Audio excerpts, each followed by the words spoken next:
سليم عبد الله السعيدي أهم الحراس اللي دازو في تاريخ المغرب. غادي يتم الاغتيال ديالو سنة 2011 ووسط دارو. في نظركم شكون هذا اللي عنده القوة والجرأة باش يدخل قلب دار الحارس الشخصي ديال الملك ويقتلو؟ فبلا ما نطول عليكم ندوزو مباشرة للتفاصيل ديال هاد القضية. سلام، نتمنى تكونوا كاملين مزيانين ومرحبا بكم معايا في فيديو جديد وقضية جديدة. بالنسبه للناس اللي ما مشتركينش في القناه وكيعجبكم المحتوى ديالي، غادي نقول لكم ضغطوا على زر الاشتراك وزر ديال الجرس باش يبقى يوصلكم دائما الجديد ديالي والقصص اللي كنروي لكم في القناه ديالي. وبالنسبه للناس اللي اهل الدار غادي نقول لكم مرحبا بكم. واحداث قضيه اليوم غتدينا لمدينه مراكش مباشره، فين تزاد سليم عبد الله السعيدي سنه 1964 بالضبط، بين أسرة بسيطة، ناس اللي ما عندهمش وما خاصهمش، ناس اللي باغيين يربيو ولادهم مزيان ويوصلوهم لأعلى المراتب. سليم كان كيقرا في مدرسة ابتدائية فحال كاع الوليدات، وغادي ينتقل لمدينة آسفي كمل تما قرايته بحكم الأب ديالو كان خدام في مؤسسة عمومية. اضطروا كاملين باش ينتقلوا لديك المدينة. سليم كان واحد الولد اللي كيقرا مزيان وكان كيجي في المراتب الأولى في المدرسة، وفي سنة 1981 غادي ينجح في الباك بميزات ممتاز. من بعد ما حصل على البكالوريا، سليم غادي يبدا يقلب على خدمة باش يعاون الأسرة ديالو. كان كل مرة وفاش كان كيخدم، حتى جا النهار اللي غادي يخدم معلم في مؤسسة عمومية. واخا كان الصلاة ديالو قليل ولكن كان معاون به مع الوقت ومع والديه، وكان حنين فيهم وهز معاهم الزمان. دوز عامين وهو كيخدم كمعلم، وفي هذه المدة كاملة دائما كان كيفكر كيفاش يطور من راسو، وكان كيشوف بعيد، وكان كيطمح يغير من مستوى العيش ديالو، وكيقول مع راسو علاش الا ما لقاش علاش زعما ما يلقاش خدمه محسن من هذه. وفي هذه الفتره كان الاب ديالو جاه الانتقال لمدينه اكادير، وبمجرد ما استقر في هذه المدينه سليم غتجيه فرصة ديال يخدم عدول. وهو ما زقلش هاد الفرصة وبغى يخوض التجربة، وفعلا دوز عامين كعدول وبدا الوضع المالي ديالو يتحسن نوعا ما، بعد احسن من الصالير ديالو ملي كان معلم. ولكن سليم كان عنده طموح كبير وباغي يحسن من المستوى ديالو. غادي يزيد سليم يكمل قرايته في الجامعة، وبحكم كان ديجا كيشتغل كعدول غادي تولي عنده دراية كبيرة في القانون، وغادي يقول مع راسو إلا خد الإجازة في القانون غتكون عنده فرصة كبيرة باش يحصل على عمل أحسن بصالير مرتفع. خصوصا في ديك الفترة كانت الأمية منتشرة بزاف، ونسبة قليلة اللي كانوا كيقراو وليداتهم وكيكون عندهم دبلومات اللي كيخولوا لهم باش يحصلوا على مناصب كبيرة في الدولة. الاب ديال سليم غادي يجيه انتقال مره اخرى لمدينه سلا، وسليم غادي يفرح حيت اخيرا غادي يقدر يستقر ويكمل قرايته في الجامعه اللي في الرباط اللي كانوا فيها بزاف ديال الجامعات. زائد ان سليم كان من الصغر هو كيحلم يكون خدام في الامن. غادي يتسجل في الكليه الحقوق في مدينه الرباط سنه 1988، وسليم غادي يحصل على الاجازه في القانون، ومن وراها غادي يلتحق بالمعهد الملكي للشرطه. وبحكم سليم كانت عنده بنية جسمانية قوية ساعدته على أنه يتختار ويكون من الأوائل في اللائحة. غادي يدوز المدة ديالو في هذا المعهد عن جدارة واستحقاق، كان قمة الاجتهاد والانضباط والمواظبة. سليم غادي يتخرج كضابط شرطة ممتاز وترسم في مدينة تطوان. جاتو القضية في الأول صعيبة باش يعيش بوحدو ويبعد على عائلته، ولكن سليم ما عنده ما يدير، هذه هي الخدمة والواجب الوطني قبل كل شيء. غادي يولف سليم الخدمة والمدينة ويحاول يتعايش، وفعلا نقى مدينة تطوان من الإجرام وبانت الخدمة ديالو، واستطاع باش يقضي على بزاف ديال تجار المخدرات اللي كانوا دايرين حالة في مدينة تطوان. وبسبب الكفاءة ديال سليم غادي يترقى ويولي كوميسير في سنة 1999. دازت الأيام وسليم غادي على خطى ثابتة وكيجتهد وكيبغي العمل ديالو، حتى لواحد النهار غادي يقدر يلقي القبض على أخطر بارون مخدرات بعد ما جاتو أخبار من مصادر أنه كاين في الفيلا ديالو، وعطى الأوامر ديالو بكل سرية، ومشى بيدو لقى القبض عليه فوق السطح ديالو وهو غادي هربان. وهاد الخطوة غادي تكون فاتحة خير وغتغير مسار حياته، وخدا شهرة كبيرة بين الناس، ولا كل شي كيهضر عليه وكيشهد ليه بالنزاهة ديالو، وماشي من النوع اللي كياخد الرشوة، كيعرف غير الواجب الوطني فقط. غادي يهضروا عليه بزاف في الصحف ويشهدوا بالكفاءة ديالو، وغادي يرجع الاسم ديالو عنده وزن كبير ويتعرف.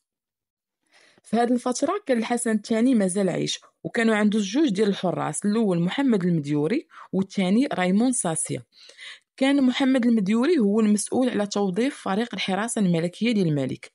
كان فين ما كان كيبان ليه شي عنصر متمكن كيوظفو. وفي سنة 1999 غادي يتوفى الملك الحسن الثاني، ودازت شهور قليلة غادي يتم استدعاء سليم من طرف المديوري باش يلتحق بالقصر. وملي استلم الملك العرش غادي يبدل فريق الحراسة اللي كانوا كيشتغلوا مع الملك الراحل الحسن الثاني. سليم غادي يستقر في عاصمة الأنوار مدينة الرباط، وبالضبط في حي حسان، وغادي يطلب من الأخت الصغرى تجي تستقر معاه في الدار، بحكم خوتو الآخرين كلهم مزوجين ومؤسسين حياتهم. وهو كانت علاقته مع هاد اختو زيدة وعزيزة عليه بزاف ملي كانوا صغار، وكانوا كيتفاهموا مزيان. سليم في الأول كان كيشتغل كمرافق لشخصيات مهمة وبارزة اللي كيجيو كضيوف للمغرب. ومن أهم الشخصيات اللي رافق سليم في ديك الفترة الملك السعودي الراحل عبد الله، والرئيس الفرنسي نيكولا ساركوزي، والشيخ محمد المكتوم. كان كيقوم بالعمل ديالو على أتم وجه، عمرو خدا شي مخالفات طول الفترة اللي كان كيكفيها. وفي هاد الفترة كانوا زوج ديال الحراس اللي كيرافقوا الملك، عزيز الجعيدي وخالد فكري، وكانت كلمتهم ما كطيحش للأرض، كان كلشي كيشهد ليهم بالذكاء والحنكة.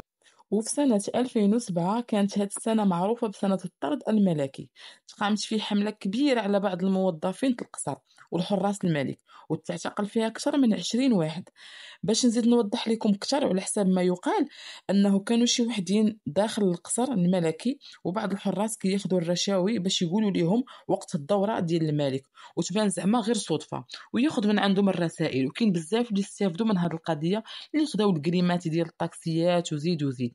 الملك في الاول ما كانش عارف بلي هذا الشيء كان مخطط ليه وكياخذوا عليه رشاوي. الملك محمد السادس كان كريم، كان اي واحد كيتلاقى معاه كيتهلا فيه.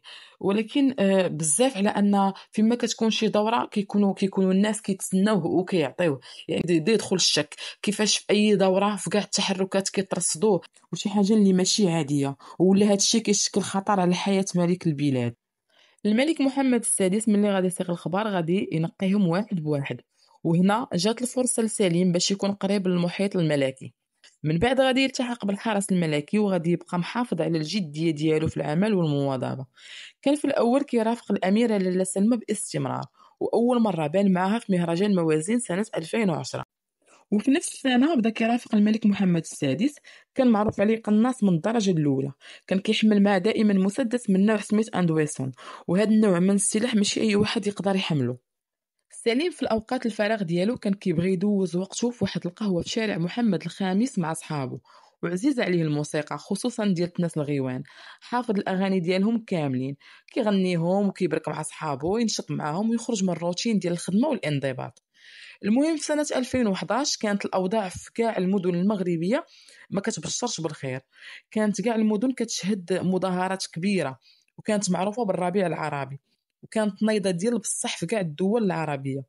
ونهار 8 يوليوز 2011 سليم غادي ياخد 3 ايام ديال الراحه، مشى عند الاخت ديالو يشوفها وجلس معاها، ومن بعد وصلها لمحطه القطار ديال الرباط تمشي عند شي عائله عندهم في مراكش.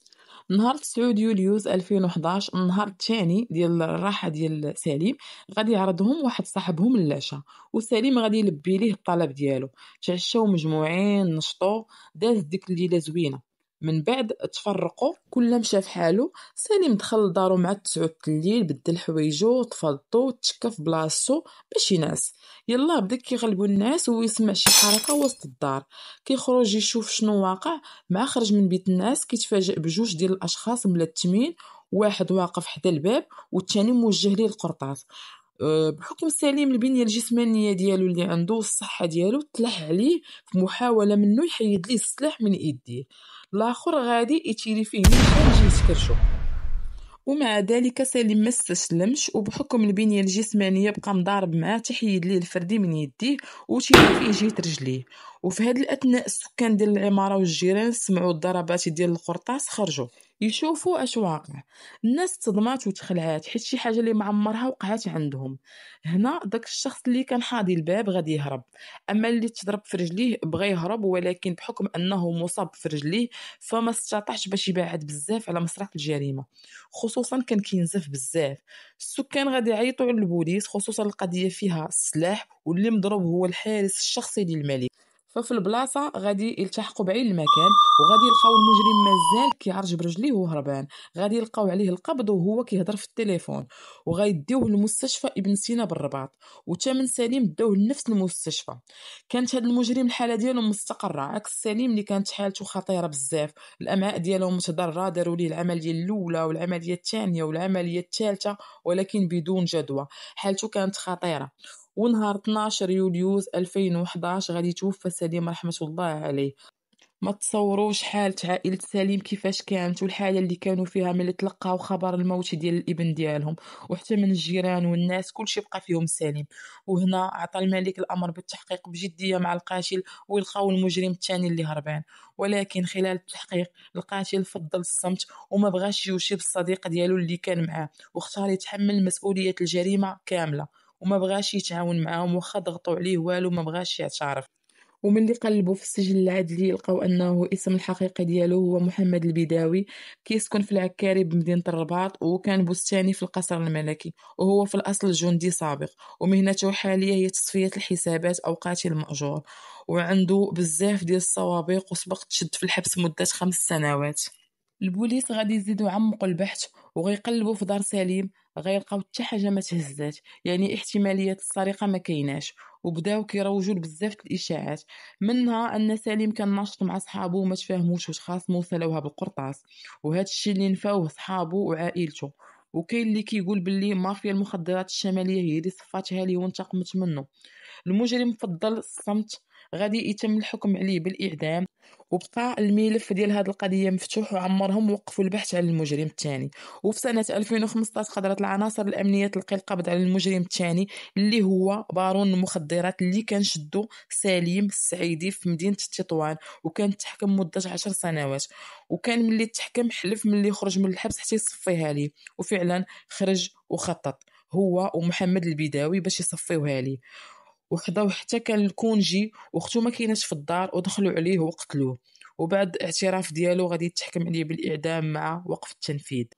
لا فيديو ديال اليوم سالات، دعوه مع الفقيد بالرحمه ويكون مأواه الجنه. ما بقى لي غير نقول لكم مع السلامه، ما تنساوش تدعموني باللايك. نتلاقاو في فيديو جديد وقضيه جديده.